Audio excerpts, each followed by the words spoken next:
Hello প্রাণপ্রিয় বন্ধুরা, কেমন আছো সবাই? আশা করি সবাই ভালো আছো। আমিও ভালো আছি।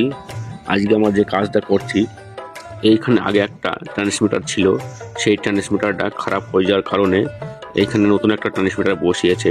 তখন এইগুলো ভাঙচুর করেছিল, পরে আর এগুলো ঠিক করেনি।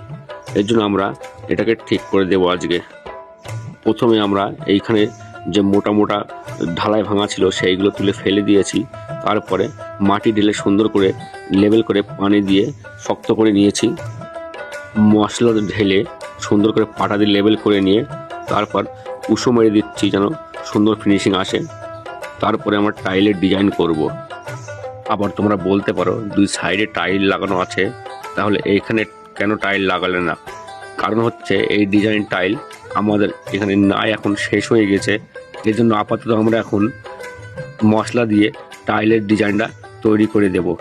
কয়েকজন মশলাটা সুন্দর করে ফিনিশিং করে দিচ্ছে, আর কয়েকজন টাইলের ডিজাইনটা করছে। করার কারণ হচ্ছে একটাই, তাড়াতাড়ি কাজটা শেষ হয়ে যাবে আমাদের, আমরা একটা লোকেশনে যাব।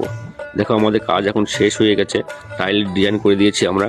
কেমন লাগছে সবাই দেখে জানাবে। আমাদের কাজের ভিডিওগুলো যদি ভালো লাগে লাইক কমেন্ট শেয়ার করবে, ফলো দিয়ে পাশে থাকবে।